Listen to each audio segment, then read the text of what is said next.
Olá você, muito bom dia. Está no ar o seu programa Sintonia Bíblica, a Bíblia bem mais perto de você, pela 91.3 Rádio Logos FM. Que paz e graça da parte do Senhor Jesus Cristo sejam derramadas sobre sua vida. Aqui é o pastor José Maria, diretamente dos estúdios da Primeira Igreja Batista de Fortaleza, juntamente com o nosso querido diretor, o meu amigo Iramar Monte, sempre atento a todas as coisas para que este programa chegue até você com a qualidade que você merece. Muito bom dia, Iramar. Também aqui no estúdio está o pastor Léo Cristóvão, um grande amigo, muito querido, colega de ministério, com quem tenho aprendido muito nessa convivência. O pastor Léo está nos ajudando a receber as mensagens que você manda para o nosso WhatsApp, seja mensagem de áudio, seja mensagem de texto. Muito bom dia, pastor Léo. As mensagens que você manda para o nosso WhatsApp, todas elas são lidas e ouvidas com muita atenção, e o seu pedido de oração com certeza será levado a Deus para que Ele, por amor e misericórdia, realize conforme a sua excelsa vontade. Então, anote aí o nosso número e mande já a sua mensagem. O DDD é 85 999620075 999620075. Também está conosco mais uma vez, nos alegrando neste domingo, o diácono e muito querido amigo Alexandre Mendes, querido amigo irmão, coordenador do Ministério de Famílias da Primeira Igreja Batista de Fortaleza. Alexandre nos trará daqui mais um pouquinho, mais uma preciosa lição sobre as famílias de Ana e Elcana e de Eli. Muito bom dia, Alexandre. Bom dia, pastor. Bom dia aos nossos ouvintes. É um prazer estar aqui. Eu me sinto contemplado com esse momento de poder ajudar e poder estar participando desta lição desta manhã. Muito bom. E nos estúdios da Rádio Logos FM está o nosso querido irmão Del, conduzindo a transmissão deste programa nas manhãs de domingo até você. E aí, em casa, no carro ou no trabalho, está você, que é a razão de ser deste programa. Nosso muito obrigado mesmo por nos permitir entrar na sua casa, por nos dar essa carona no seu carro, por estar com você aonde você está. Você pode mandar mensagem de texto, mensagem de voz, um pedido de oração, comentário sobre o estudo, alguma pergunta que queira fazer, ou mesmo até uma sugestão para nós podermos aprimorar ainda mais o nosso programa. Então faça esse contato conosco. Iramar e o pastor Léo Cristóvão já estão a postos para receber a sua mensagem, responder os seus questionamentos e anotar os seus pedidos de oração para, ao final do programa, depositá-los no trono da graça em prece ao Senhor. Vamos declarar com a música que ouviremos agora que nossa casa é casa de bênção, que Deus habita no nosso lar e que o nosso lar é um pedaço do céu onde reinam paz, amor e harmonia. A música é Casa de Bênção, interpretada por Eichila. Não saia daí, depois da música nós voltaremos.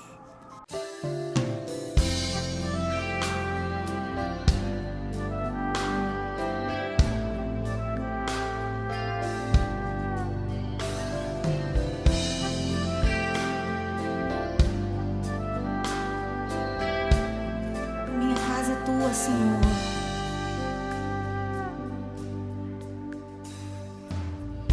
minha casa será uma casa de bênção.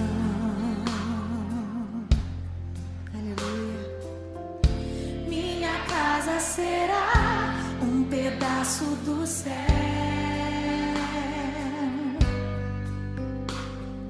Nela estarão reunidos adoradores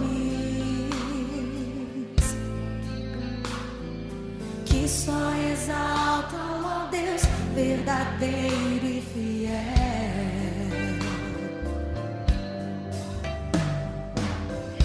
Minha casa será reconhecida como um lugar de milagre e oração,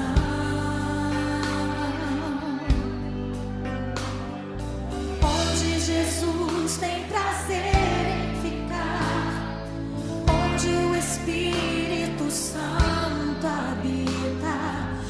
onde há prosperidade, amor e vida. Faça do meu lar, Senhor, um lugar de harmonia. Faça do meu coração tua casa todo dia. Esteja à vontade pra ficar e nunca mais partir.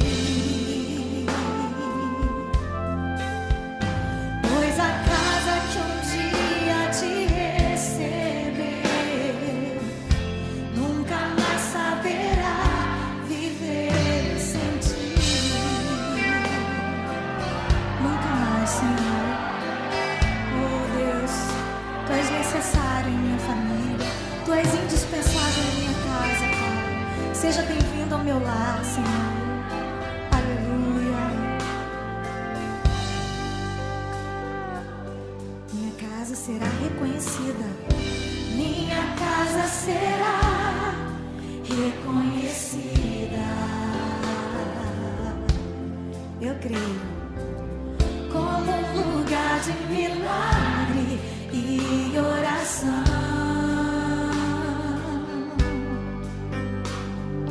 onde Jesus tem prazer em ficar, onde o Espírito Santo habita, onde há prosperidade, amor e vida.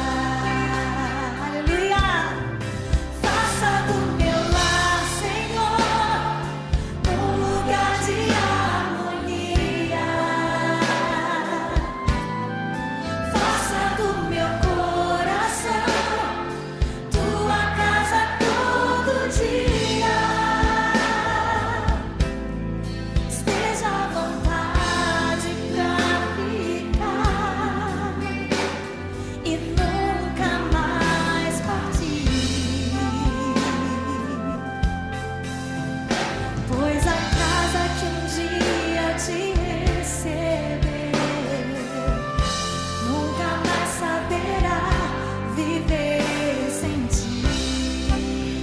Faça do meu lar, Senhor, faça do meu lar, Senhor, uma casa de harmonia. Faça do meu coração tua casa todo dia. Esteja à vontade pra ficar e nunca mais partir. Pois a casa que um dia te recebeu nunca mais saberá viver sem ti. Pois a casa que um dia te recebeu nunca mais saberá viver sem ti. Programa Sintonia Bíblica. A Bíblia bem mais perto de você. Apresentação: Pastor José Maria de Moura.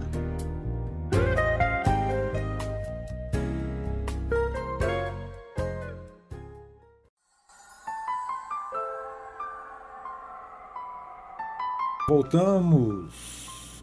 Só para reforçar, Iramar e o Pastor Léo já estão recebendo as mensagens de texto ou de voz que você manda aqui para o nosso WhatsApp. Então, já mandou sua mensagem? Ainda não? Faça isso agora, meu irmão. Faça isso agora, minha irmã. Anote aí o número DDD 85 999620075 999620075. A nossa reflexão de hoje está baseada em 1ª Carta aos Coríntios, capítulo 2, verso 16. Porque quem conheceu a mente do Senhor para que possa instruí-lo? Mas nós temos a mente de Cristo. Em seu livro, Pensando para Mudar, John Maxwell nos dá 11 tipos diferentes de pensamento. O primeiro é o pensamento do quadro geral. Capacidade de pensar além de si mesmo é necessária a fim de processar ideias a partir de uma perspectiva de fé. O segundo é o pensamento focado, que é a capacidade de pensar com clareza sobre as questões, removendo todas as distrações e o entulho mental. O terceiro é o pensamento criativo, que é a capacidade de sair da caixa e explorar ideias e opções, a fim de romper barreiras. O quarto é o pensamento realista, que é a capacidade de construir um fundamento sólido com base em fatos, de pensar com certeza e assertividade. 5 é o pensamento estratégico, que é a capacidade de implementar planos que dão direção para hoje e aumentam o potencial para o amanhã. O sexto é o pensamento da possibilidade, que se traduz na capacidade de desatar o seu entusiasmo e esperança de encontrar soluções até para situações aparentemente impossíveis. O sétimo é o pensamento reflexivo, que é a capacidade de revisitar uma ideia, a fim de pensar com entendimento. O oitavo é o pensamento questionador, é a capacidade de rejeitar o pensamento comum e alcançar resultados incomuns. O nono trata-se do pensamento compartilhado, é a capacidade de incluir outros que possam ajudar você a pensar acima da sua cabeça e alcançar resultados maiores. O 10º é o pensamento altruísta, trata da capacidade de considerar os outros e a jornada deles, de pensar com colaboração.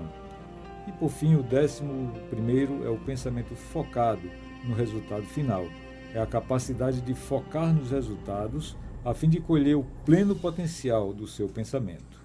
Eu me atreveria até a acrescentar o 12º tipo, que é o pensamento espiritual. Nós temos, sim, a mente de Cristo, um pensamento dado por Deus que pode mudar a sua vida. Que Deus te abençoe. Conforme já anunciei, hoje temos o privilégio de ouvir novamente nosso irmão diácono e coordenador do Ministério de Famílias da Primeira Igreja Batista de Fortaleza, que nos trará uma lição sobre a família de Ana e Elcana e sobre a família de Eli. Nós vamos render a Deus louvor e adoração, porque Ele é Deus, acima dos céus, acima de nós, com essa interpretação musical.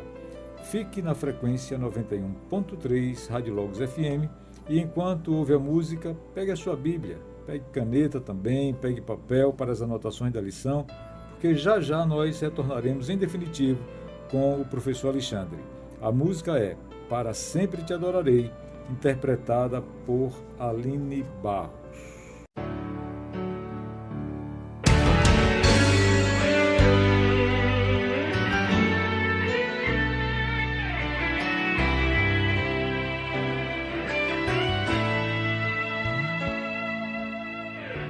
Rei dos reis, aqui estou. Renda a ti o meu louvor e adoração, pois tu és Deus acima dos céus, acima de nós.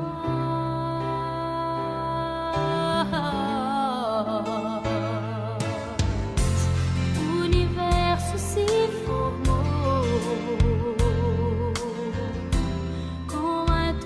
voz, o mundo inteiro veio a existir. Verbo de Deus, princípio e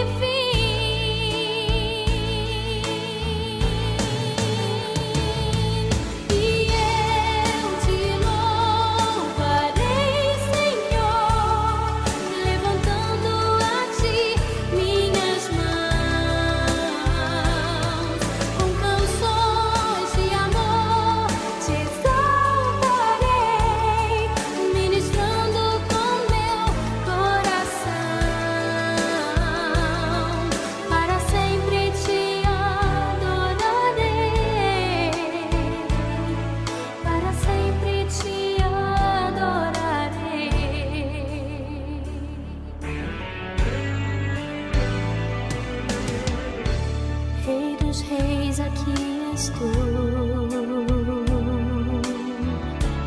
Rendo a ti o meu louvor e adoração.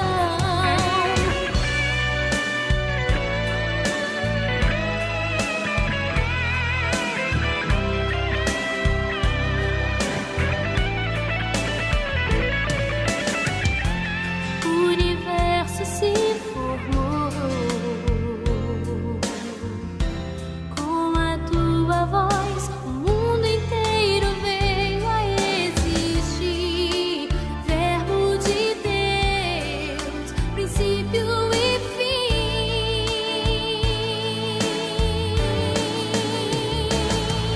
E eu te louvarei, Senhor, levantando a ti minhas mãos.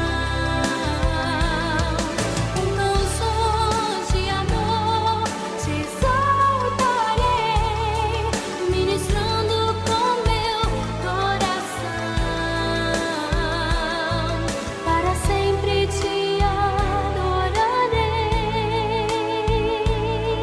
para sempre te adorarei. Nada pode calar, nada pode deter minha consagração.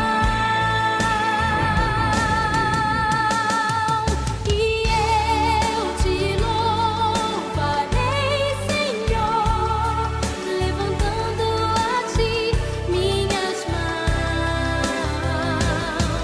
Com canções de amor te exaltarei, ministrando com meu coração. Para sempre te adorarei, para sempre te adorarei.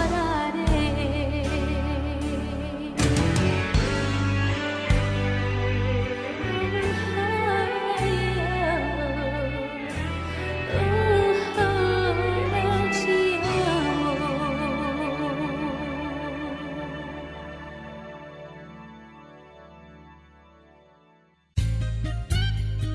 Programa Sintonia Bíblica. A Bíblia bem mais perto de você. Apresentação: Pastor José Maria de Moura.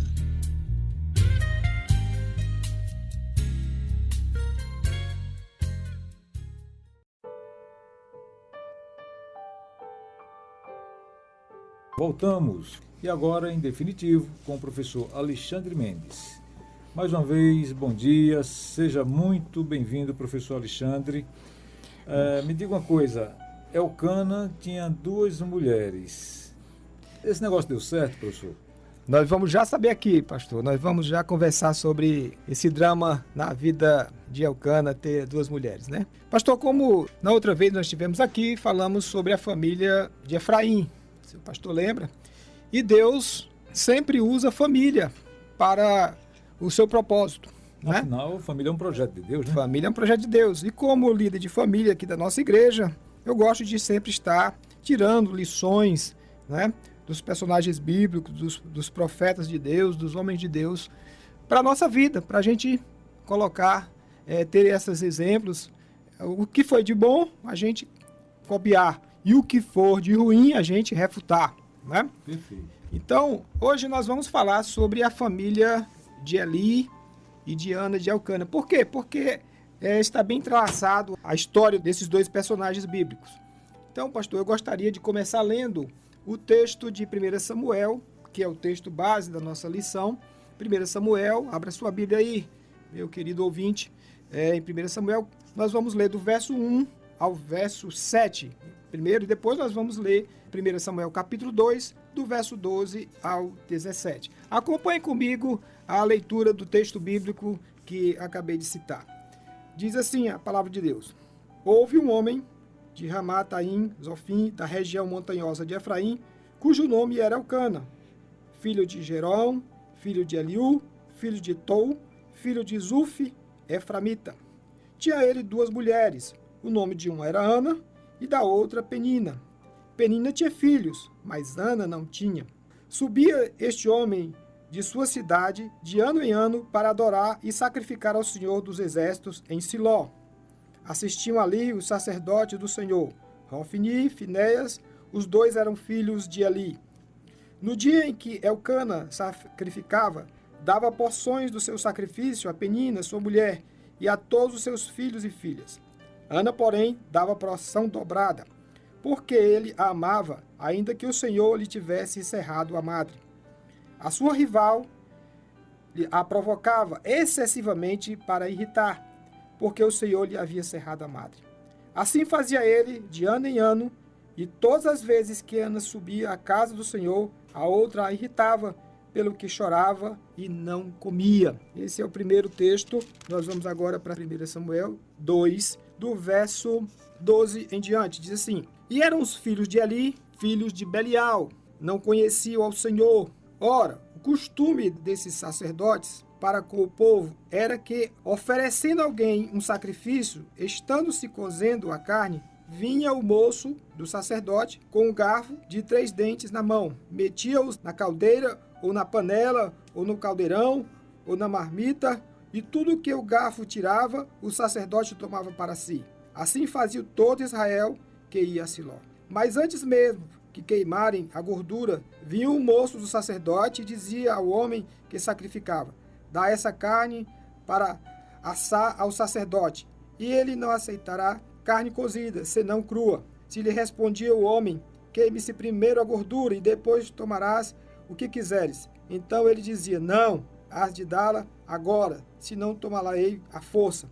Então muito grande o pecado destes moços perante o Senhor, pois desprezavam a oferta do Senhor. Verso 22. Ora, Eli, que já era muito velho, ouvia tudo que seus filhos faziam, e todo Israel, e de como tinham relações com as mulheres que serviam à porta da tenda da congregação. Então ele lhe disse: Por que fazes tais coisas? Ouço de todo este povo os vossos malefícios.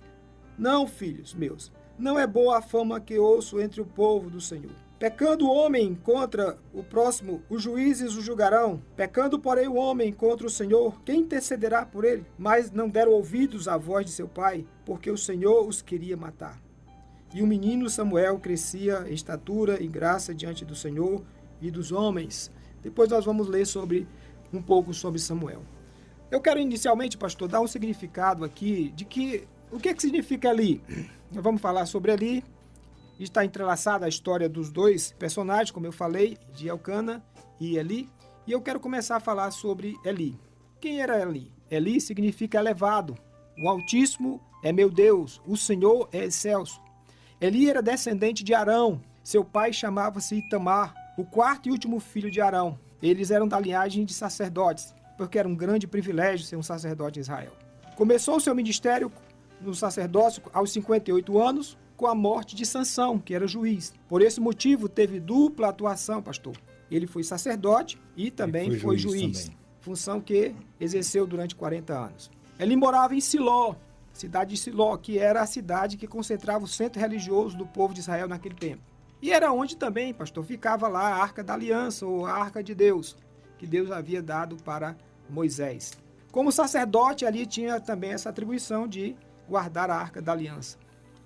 Ele morreu aos 98 anos de idade, após cair da cadeira, ao saber que seus 2 filhos, Hofni e Finéias, foram mortos em batalha com os filisteus, e a Arca de Deus foi tomada pelo inimigo. Foi ali que Ana de Elcana entregou Samuel quando veio a Siló pagar o voto que fizera ao Senhor.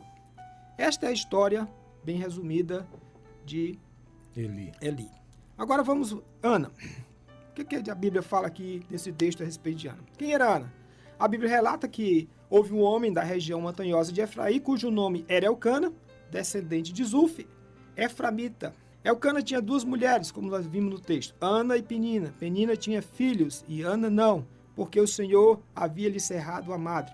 Diz o relato bíblico que acabamos de ler que Ana era excessivamente provocada por Penina para irritá-la, pelo fato do Senhor lhe ter cerrado a madre. Por isso Ana vivia chorando e não comia, era uma mulher atribulada de espírito. Todo ano, pastor, a Bíblia nós acabamos de ler, Elcana subia a Siló para sacrificar ao Senhor e levava suas esposas e os filhos de Penina. Um dia Ana orou ao Senhor com amargura de alma e com muito choro pedindo ao Senhor que lhe abrisse a madre e fez um voto. Está lá em 1 Samuel, capítulo 1 e 11, que diz assim, vou ler o texto. E fez um voto dizendo, ó Senhor do Exército, se benignamente atentares para a aflição da tua serva, e de mim te lembrares, e da tua serva não te esqueceres, mas a tua serva derem um filho ao Senhor o darei por todos os dias de sua vida, e sobre a sua cabeça não passará navalha. Ela fez um voto ao Senhor, que se Deus abrisse a madre, ela daria o filho a Deus. E continuando o texto diz, demorando-se ela em orar perante o Senhor, Eli prestou atenção à sua boca. Ana só falava no coração e os seus lábios se moviam, mas não se ouvia a sua voz. Eli teve por embriagada. E lhe disse, até quando estás tu embriagada? Aparte do teu vinho. Porém Ana respondeu, não, Senhor meu, eu sou uma mulher atribulada de espírito, não bebi vinho nem bebida forte, mas estava derramando a minha perante o Senhor. Não tenhas a tua serva por filha de Belial. Da multidão dos meus cuidados e do meu desgosto tenho falado até agora. Então lhe respondeu Eli, vai-te em paz, e o Senhor de Israel te conceda a petição que lhe fizeste. Disse ela, ache a tua serva graça aos teus olhos. Assim a mulher se foi, seu caminho, e comeu, e o seu semblante já não era triste. Essa é a história de Ana. Ana concebeu, fez o seu voto, e deu ao menino o nome de Samuel, que significa pedido a Deus, ou também o que Deus ouve. Samuel se tornou um sacerdote em Israel após a morte de Eli e foi ordenado ao ministério pelo próprio Deus. Eu quero agora, pastor, dar uma pequena... Quem era a família de Eli? Nós lemos o texto, né, de 2 Samuel. Então, por ser sacerdote, os filhos de Eli, eram Hofni e Finéias, serviam no templo com seu pai. Eram sacerdotes em Israel. Apesar de serem sacerdotes, não agiam como tal. Antes eram rebeldes e depravados. Eles desprezavam os sacrifícios, as ofertas que o povo trazia para sacrificar diante de Deus, e que eram dedicados ao Senhor no templo. Nós lemos no texto que eles tomavam a frente, tiravam a carne antes de ser sacrificada, antes de ser assada e a gordura ser queimada, que era um ritual para se cumprir diante de Deus. E esse comportamento irritava muito a Deus, a ponto, nós vimos no texto, de Deus querer matar-lhes. E ali, até que tentou esboçar, nós vimos o texto, uma repreensão, mas parece que não adiantou. No verso 23 a 25 diz, ele vai lá falar, porque fazes estas coisas, ouço de todo o povo, de vossos malefícios, né? Os meninos eram complicados, né? Eram complicados. Se julgavam pelo fato de serem sacerdotes, filho também de um sacerdote e tudo mais, se julgavam muito donos de si. Agora, nós vamos já ver uma coisa, pastor, bem interessante. Apesar de serem da linhagem sacerdotal, eles não agiam como tal, né? Com toda a reverência que Deus queria que o sacerdote tivesse diante dele e diante do povo, né? Porque o sacerdote estava ali fazendo a intermediação do sacrifício do povo entre o povo e Deus, né? Era eles que julgavam as causas do povo perante Deus e que tinham que fazer baseado na vontade de Deus, baseado na palavra de Deus. Mas aconteceu um fato, pastor. No versículo 27 e 34, Deus enviou ali um profeta. Não diz o nome desse profeta. E que deu a Eli o seguinte recado. Verso 27 do capítulo 2 diz assim, e veio um homem de Deus a Eli e disse, assim diz o Senhor, não me manifestei, na verdade, a casa de teu pai, estando eles ainda no Egito, na casa de Faraó? Eu os escolhi dentre todas as tribos de Israel para o sacerdócio, para subir ao meu altar, para queimar o incenso e para trazer a estola sacerdotal perante mim. Também dei à casa de teu pai todas as ofertas queimadas dos filhos de Israel. Por que pisais aos pés os meus sacrifícios e as minhas ofertas de cereais, que ordenei que se fizessem na minha morada? Porque honras a teus filhos mais do que a mim? Engordastes dos principais de todas as ofertas do meu povo de Israel? Portanto, diz o Senhor de Israel, na verdade eu tinha dito à tua casa, a casa de teu pai, andariam diante de mim perpetuamente. Mas agora, diz o Senhor, longe de mim tal coisa. Porque aos que me honram, honrarei, porém aos que me desprezam, serei desprezado. E Deus, através do profeta que foi até Eli, pastor, lançou uma maldição sobre ele. Deus permitiu essa maldição. E o profeta diz, verso 31, vem dias em que cortarei o teu braço e o braço da casa de teu pai, para que não haja mais velho algum em tua casa. e verás o aperto da morada de Deus. Embora o bem será feito a Israel, não haverá por todos os dias velhos algum em tua casa. O homem da tua linhagem, que eu não desarraigar do meu altar, será para te consumir os olhos e para te entristecer a alma. E todos os teus descendentes da tua casa morrerão na flor da idade. Todo mundo ia morrer jovem, muito cedo. Muito cedo. E não ia ter velho. Você não ia morrer de velho. Antes de acontecer, Deus tiraria. Então, esse ato de Eli de não repreender os filhos, uma maldição sobre ele por conta da sua negligência. Mas eu quero chamar a atenção aqui que acontecia no tempo de Eli. No último capítulo e no último versículo de Juízes, a qual Eli já era juiz naquela época, havia visto a morte de Sansão e depois assumiu como juiz. Deus o levantou como juiz para ser juiz do povo de Israel. No Juízes 21, 25 diz assim: naquele tempo não havia rei em Israel, e cada um fazia o que lhe parecia reto aos seus olhos.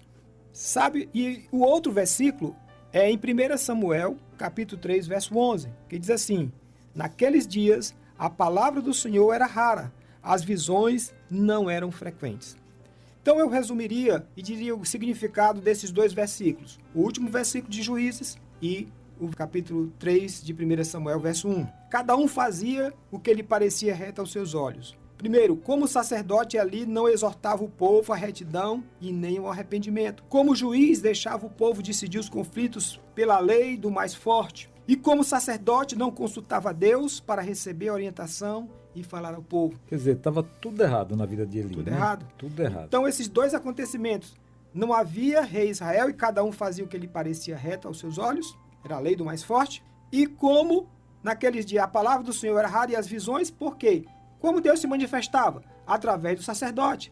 Deus dava a palavra ao sacerdote para o povo. E Deus dava visões ao sacerdote para orientar o povo e para repreender o povo, para instruir o povo na lei do Senhor. Nós vemos aqui que ele não tinha autoridade com os filhos. Não tinha autoridade na sua casa. Mas também, se nós vermos o último versículo de Juízes, parece também que ele não tinha autoridade em Israel. Em Israel. Não. Mesmo sendo juiz. Mesmo sendo juiz. Né? Por isso a palavra do Senhor era rara e as visões não eram frequentes, porque ele não exercia nem ações de juiz e nem de sacerdote. Ou seja, não fazia aquilo que Deus designara que ele fizesse. Eu vou agora, me lembrei, pastor, de um versículo bíblico lá de 1 Timóteo capítulo 3, verso 5, que diz assim, que o homem que não governa bem a sua casa não é apto para cuidar da casa de Deus. E diz lá o versículo, em 1 Timóteo capítulo 3, abra aí, meu irmão, depois se você marque esse versículo na sua Bíblia. Diz assim, 1 Timóteo 3, 5, pois se alguém não sabe governar a sua própria casa, como cuidará da casa de Deus? Sabe, pastor, ele passava a mão sobre os erros dos filhos. Não tinha moral como os filhos, como você acabou de falar. Não os repreendia, deixava eles muito à vontade e fazer o que eles bem queriam. Por amor aos seus filhos, negligenciou seu ministério e deixou Deus de lado. Não era temido como pai e nem considerado como sacerdote. As pessoas não o procuravam para consultar a Deus. Ele não tinha a unção de Deus. Não tem um versículo bíblico aqui dizendo que ele foi consultado. Aparece somente a passagem, por isso que eu fiz a correlação entre ele e Ana. Ana vai lá e os filhos estão como sacerdote na época, não é? Mas ele não é consultado por Ana. Ele faz repreender Ana. Ele pensa que Ana está embriagada. Ou seja, toma Ana como se fosse uma atitude dos filhos. Isso, o costume dele era ver os erros das pessoas e julgar as pessoas e não tratar as pessoas que estavam no templo. Como era que Ana iria entrar no templo embriagada? Será que ela não ia ser percebida, que quando entrasse lá não ia ser vista, né? Então ela era atribulada, angustiada pelo drama da sua vida, né? Então ele, como sacerdote, não teve essa percepção, esse feeling de ver a necessidade de uma filha de Deus que estava naquele momento. E a gente vê hoje em dia também muitos pais desesperados, sem saber como agir, justamente porque, como dizia meu pai lá atrás, ele dizia assim que ele tinha que quebrar o talo, né, para poder, enquanto o talo não engrossava, para poder a gente caminhar no caminho reto, no caminho do Senhor. Aí nós vemos aqui, já no versículo, a partir do 22 de 1 Samuel 2, Eli, já muito velho, ouvia o que os filhos faziam, né? deitavam-se com as mulheres, a questão de embriaguez e tudo mais. E no versículo 23 ele pergunta: por que fazeis tais coisas? Eu ouço de todo Israel os vossos malefícios. Ou seja, o próprio povo estava clamando a Eli que tomasse uma providência com relação aos seus filhos, e parece que não resolveu. Podemos dizer, pastor, que eles eram abusados. E como eram tidos como sacerdotes, achavam-se no direito de fazer o que faziam, né? E as pessoas se irritavam com o procedimento deles, né? E foram até ali para falar para ele. Mas ali devia ter tirado eles do sacerdócio. Vocês não estão honrando a Deus. Vocês saiam. Vocês não estão cumprindo com o sacerdócio. Então ele, como pai, como sacerdote, deveria ter tido essa atitude e ter tirado. Veja o que Jesus falou em Lucas, capítulo aos discípulos, em relação a priorizar Deus em detrimento de pessoas ou coisas, ou sentimentos, podemos assim dizer. Em Lucas 14, 26, Jesus diz assim para os discípulos: se alguém vier a mim e não aborrecer seu pai e mãe, mulher, filhos, irmãos e irmãs, e ainda também a sua própria vida, não pode ser meu discípulo. Veja o que Jesus está falando. Se os nossos parentes começam a trazer problema para a nossa relação com Deus, eu não estou obrigado a aceitar esse tipo de problema na minha vida. Priorize Deus. Priorize Deus. Seja o pai, seja a mãe, seja filho, seja irmã, seja quem for. Ainda mais, se eu estiver passando por algum problema de tentação, eu devo mortificar a minha carne para glorificar a Deus. Porque milita a carne contra o espírito sempre, né? Fica nesse embate aí. E se nós realmente formos dar vazão aos desejos da carne, aí vai sair muita coisa que não presta, né? É da nossa natureza pecaminosa fazer o que não deve, o que desagrada a Deus. Por isso, como você falou com muita propriedade, devemos mortificar o nosso eu cada dia, né? Para agradar a Deus. Então, por Jesus, se alguém não vier a mim e não aborrecer a seu pai, mulher, filhos e irmãos. Tem um outro versículo que Jesus, quando teve o diálogo com o jovem rico, né? Depois Jesus falou que era mais fácil passar o camelo pelo fundo de uma agulha do que um rico entrar no reino dos céus. Isso. E aí Pedro se antecipou: Senhor, mas como será isso? Quem que se salvará? Como será isso? Né? Porque Pedro colocou essa dificuldade, né? Achando uma dificuldade. Em Mateus 19 tem esse relato, eu vou ler só o verso 27. O que é que acontece quando uma pessoa honra a Deus? O que é que Jesus disse? Então Pedro, tomando a palavra, diz: eis que nós deixamos tudo para te seguir, o que receberemos? Né? Pedro está perguntando: Senhor, nós deixamos tudo, eu deixei a minha empresa, eu era empresário do ramo de pesca, Senhor. E eu deixei tudo lá para te seguir, né? O outro era cobrador de impostos, deixou lá a coletoria, né? E assim os demais foram deixando suas atividades e seguiram a Jesus. Por isso que Pedro se antecipa: porque vamos. E Jesus lhes disse, verso 28 em diante: em verdade vos digo, que vós, que me seguistes, quando na regeneração o Filho do Homem se assentar no trono da sua glória, também vós se assentareis sobre 12 tronos, para julgar as 12 tribos de Israel. E todo aquele que tiver deixado casas, irmãos, irmãs, ou pai, ou mãe, ou mulher, ou filhos, ou terras, por amor de meu nome, receberá 100 vezes o tanto e herdará a vida eterna. Já pensou, pastor? Deus quer exclusividade. Deus quer exclusividade. E vai galardoar aqueles e vai abençoar de uma forma gloriosa aqueles que são fiéis e aqueles que deixam. Então Eli e os seus filhos estavam desonrando a Deus com as atitudes. Então, como o próprio Jesus disse, aquele que me desonrar, eu desonrarei. Aquele que não me honrar, eu não honrarei. Nós temos que ter um certo cuidado na leitura desse texto de Mateus 19, que você acabou de fazer, porque muitos, de repente, podem até pensar assim: não, agora eu vou servir a Deus, mamãe, papai, tchau e bênção, não quero mais saber de vocês, eu vou desprezá-los, não quero mais, só vou servir, vou viver dentro da igreja. E não é isso que a palavra diz. Não é isso. Não é? Nós temos que... A Bíblia também manda, não se contradiz. Honra pai e mãe. Exatamente. Então, pastor, eu quero fazer algumas conclusões desses dois dilemas que nós vimos. De Ana, a sua luta lá para ter um filho, né? Qual foi a atitude dela quando teve o filho, e a atitude de Eli. Então, eu queria falar sobre o impacto das ações de Eli para a sua família e os impactos das ações de Ana para a sua família e para o povo de Israel.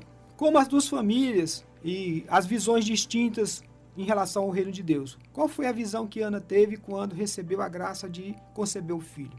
E qual foi a visão que Eli tinha quando foi nomeado sacerdote?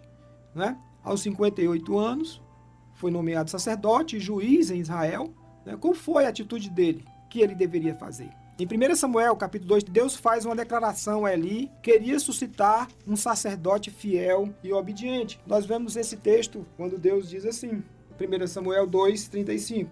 E eu suscitarei para mim um sacerdote fiel, que fará segundo o que está no meu coração e na minha mente. E eu lhe edificarei uma casa duradoura, e ele andará sempre diante do meu ungido. Então todo aquele que restar da tua casa virá a inclinar-se diante dele por uma moeda de prata e por um bocado de pão, e implorará. Ele vai sair da situação de mando para a situação de pedinte. Ele vai deixar de ser cabeça para ser cauda. Ele vai deixar de ter a honra de falar com Deus diretamente, de interceder ao povo, para ser agora, pedir a alguém que faça isso por ele. Então Eli perdeu todo o privilégio, tudo por conta da sua negligência de desonrar a Deus e honrar aos seus filhos mais do que a Deus. Em seguida, no capítulo 3, nós vamos ver Deus procurando Samuel. Né? Samuel era pequeno, mas já tinha entendimento. Talvez Samuel já fosse um adolescente, já tinha noção do que estava acontecendo com ele, porque Deus vai falar com ele. Diz a palavra que, a partir do verso 4, diz assim: E o Senhor chamou Samuel, Samuel, Samuel, e ele respondeu, eis-me aqui. E ele correu a Eli e disse, eis-me aqui, pois me chamaste. Mas Eli disse, não te chamei, torna a deitar-te. Assim ele foi e se deitou. Tornou o Senhor a chamar Samuel. E Samuel se levantou e foi a Eli e disse, eis-me aqui, pois me chamaste. Mas ele disse, não te chamei, meu filho, torna a deitar-te. Ora, Samuel ainda não conhecia o Senhor e ainda não lhe tinha sido manifestada a palavra do Senhor. O Senhor tornou a chamar a Samuel pela terceira vez, e Samuel se levantou e foi ali, e disse, eis-me aqui, pois me chamaste. Então entendeu Eli que era o Senhor quem chamava o menino, pelo que ele disse a Samuel, vai deitar-te, e se ele te chamar, dirás, fala, Senhor, pois teu servo ouve. Então Samuel foi e deitou-se no seu lugar. Eu queria fazer uma observação nessa passagem aqui da história de Samuel com Eli. Ele era o tutor de Samuel. Eli era o tutor de Samuel como sacerdote. Ana foi, quando Samuel nasceu, capítulo 1 fala que ela foi à casa do Senhor, a Siló, e era o menino ainda muito criança. Então ela dedicou Samuel ao Senhor e ele já ficou lá, sob a tutela dele. E havia uma coisa, o menino serviria ao Senhor por toda a vida e não passaria navalha na cabeça, né? Seria nazireu, era o compromisso dela com o Senhor. E Eli tinha essa incumbência de ensinar Samuel nos caminhos do Senhor. Mas uma coisa interessante, quando Deus vai falar com Samuel, na madrugada, Samuel, Samuel, e Samuel vai a Eli, Eli não tinha intimidade com Deus. Porque se ele tivesse intimidade com Deus, ele sabia que era a voz de Deus. E ele diria, meu filho, é o Senhor que está te falando. Só na terceira vez é que teve esse entendimento. Só na terceira vez foi que, o que está acontecendo aqui? Não fui eu, então, é o Senhor. Né? Se ele fosse um homem de oração, ele ensinava a Samuel desde pequeno, olha, nós clamamos a Deus dessa forma, nós falamos com Deus assim, Deus fala conosco assim. Se ele tivesse intimidade com Deus, ele passava o ensino para o garoto, para o aprendiz, mas ele não tinha experiência com Deus e não poderia passar porque ele não tinha comunhão com Deus. Então era muito importante que o sacerdote não ficasse limitado somente aos rituais do sacerdócio, tivesse intimidade com Deus para falar ao povo, para conversar com Deus e passar a mensagem ao povo. Então, essa passagem aqui para mim foi uma declaração de que Eli não tinha intimidade com Deus e por isso não podia passar. Então, a bênção de ser sacerdote, mas não teve experiências com Deus, como eu falei. Não buscou a Deus como servo, como sacerdote. Não buscava a Deus, só cumpria rituais. Né? Eli é mencionado no livro de Samuel como um sacerdote que não tinha domínio sobre seus filhos. Sua negligência com as coisas sagradas de Deus. E isso custou sobre ele uma maldição, sobre ele e sobre os descendentes. Né? Agora, vamos ver o resultado aqui da omissão de Eli com os seus filhos. Eu disse que Deus usa as famílias para ser bênção no seu reino, para cumprir o seu propósito na terra. Deus usou a família de Ana de Elcana, nós vamos ver logo mais, eu vou fazer um comparativo aqui, e agora eu vou fazer o que aconteceu com a família de Eli. Veja, pastor, quantas vezes Deus usa a palavra casa, não é? Eu grifei aqui, eu vou ler o texto de 1 Samuel 2, 27 a 34, e quantas vezes eu vou ressaltar quando Deus falar casa, porque Deus vai falar, a casa de teu pai, a tua casa, a casa de teu pai, quando fala a Eli. Eu li esse texto logo no começo, mas vou reler agora. E eu os escolhi dentre todas as tribos de Israel, por sacerdote, para oferecer sobre o meu altar, para acender incenso e para trazer o efode e perante mim. E dei à casa de teu pai todas as ofertas queimadas dos filhos de Israel. Primeira, porque pisastes o meu sacrifício, a minha oferta de alimentos que ordenei na minha morada, e honras teus filhos mais do que a mim, para vos engordar do principal de todas as ofertas do meu povo de Israel? Deus perguntando. Portanto, diz o Senhor de Israel, na verdade tinha falado eu que a tua casa, 2, e a casa de teu pai, 3, andariam diante de mim perpetuamente. Porém agora diz o Senhor, longe de mim tal coisa, porque aos que me honram, honrarei, porém aos que me desprezam serão desprezados. Eis que vem dias em que cortarei o teu braço e o braço da casa de teu pai. Quarta vez. Para que não haja mais ancião algum em tua casa.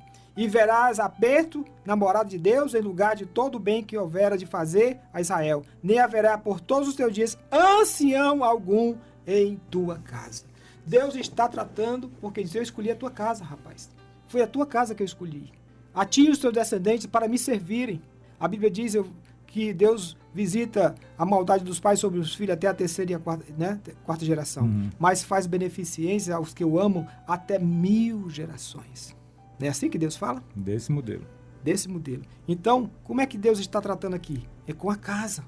Deus trata com a nossa casa.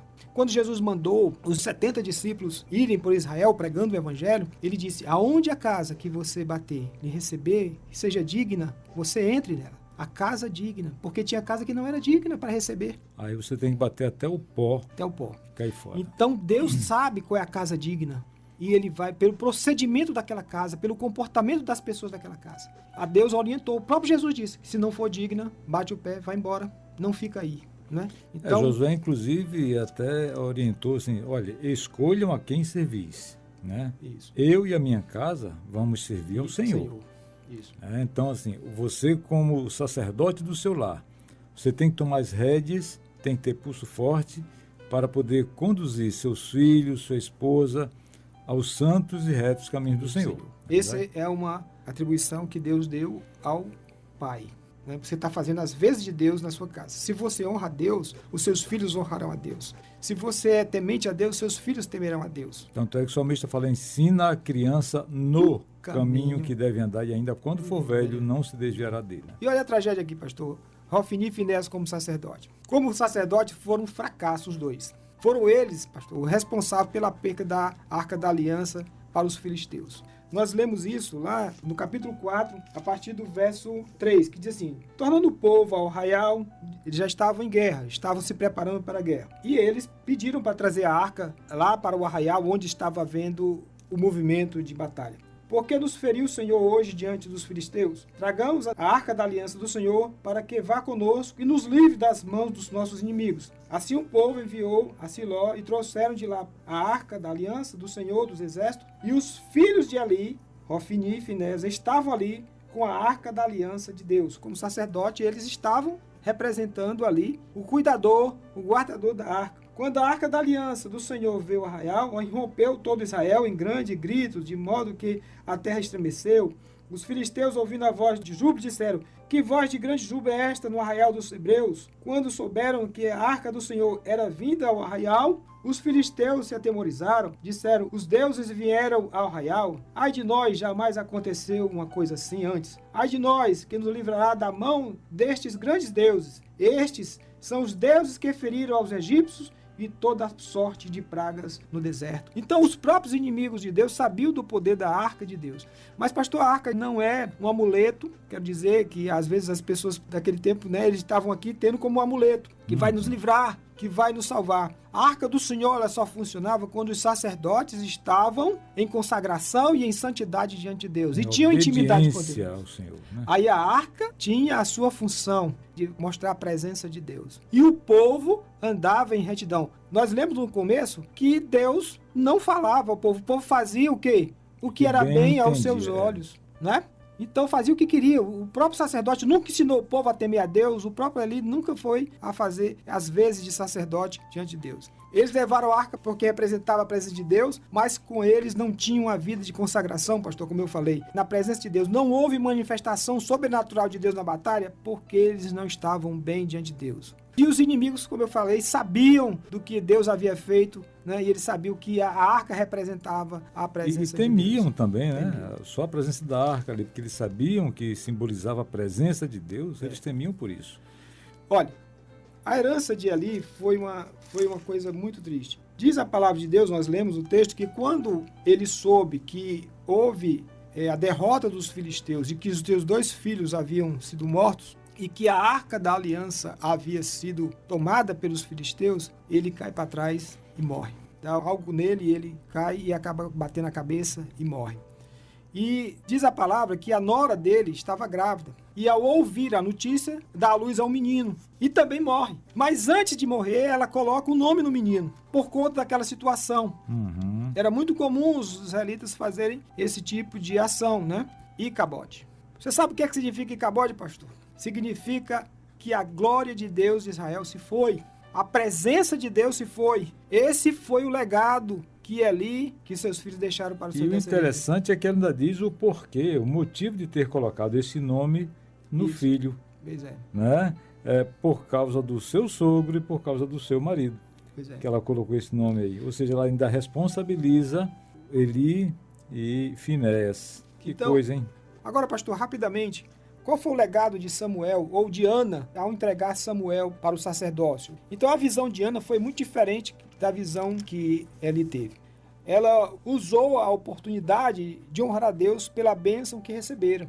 Apesar de não ser da linhagem sacerdotal, ela, e não viver no templo, não viver servindo a Deus como sacerdote, ela buscou intensamente e recebeu de Deus um milagre. Reverteu a situação que ele era desfavorável. Soube ser grata a Deus e procurou servi-lo com o melhor que Deus lhe dera, um filho.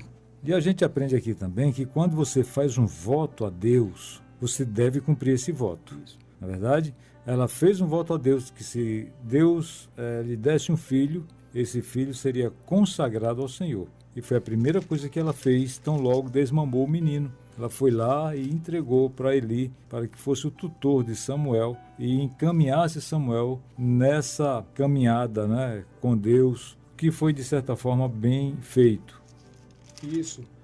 Tem um versículo bíblico, pastor, que eu gosto muito nessa passagem. Eu disse que a palavra de Deus não era presente e não era comum às visões, né? Então, quando Samuel assume como sacerdote, depois disso, nós vemos aqui, crescia Samuel e o Senhor era com ele. E nenhuma de todas as suas palavras deixou de cair em terra. Ou seja, aquilo que ele dizia, que vinha da parte de Deus, se cumpria. E todo Israel, desde Dan até Berseba, conheceu Samuel e estava confirmado como profeta do Senhor. Continuou o Senhor a aparecer em Siló, e aí se manifestava a Samuel pela sua palavra. Olha o que acontece. Icabode foi-se a glória de Deus, que foi a mensagem que a nora deu. Mas Deus, ao mesmo tempo, foi nada. Eu já levantei um homem de Deus, eu vou me apresentar a ele. E diz aqui que Deus aparecia a Samuel em Siló continuamente e dava o recado. E ele foi reconhecido como profeta. Então, Samuel ele foi conhecido como sacerdote, profeta, juiz e administrador em Israel. E foi um ministério que impactou várias gerações à frente. Israel voltou a ter a palavra de Deus em seu meio e o profeta consultava a Deus e Deus lhe respondia. Deus usa famílias, pastor, para cumprir os seus propósitos. Por isso que eu falei. E Samuel totalmente diferente dos filhos de Eli, né? De Eli. Deus estava com ele, Deus se manifestava a ele e o povo reconhecia que Samuel era realmente um profeta, enquanto que os filhos de Eli, o povo reconhecia sim, mas os malefícios que eles faziam. Eu acredito que Ana deve ter chegado para Samuel, ainda pequeno, e deve ter dito: você foi consagrado ao Senhor.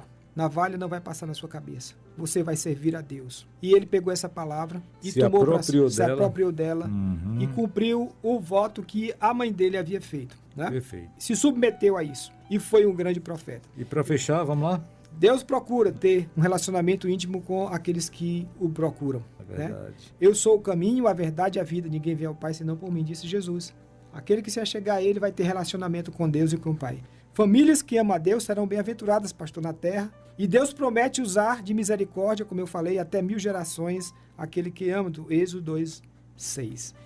E agora eu queria perguntar aos nossos espectadores que ouviram toda essa mensagem. Qual família você quer imitar? A de Eli ou a de Ana E Elcana? de Elcana? Essa é a minha conclusão, pastor. Deixo com eles a resposta aqui da nossa indagação. Olha, sinceramente, eu optaria por imitar a família de Ana e de Elcana, né? Que eles souberam exatamente como fazer a vontade do Pai, principalmente Ana, que diante de tanta tribulação que passou, sendo sempre fustigada por Penina, ela honrou a Deus, né, quando Deus atendeu o seu pedido de gerar um filho. Ela honrou o Senhor. Ela deu, e diz o versículo que Deus abriu a madre e ela teve mais 4 filhos, rapazes e moças, e Deus honrou. Deus honra quem o honra.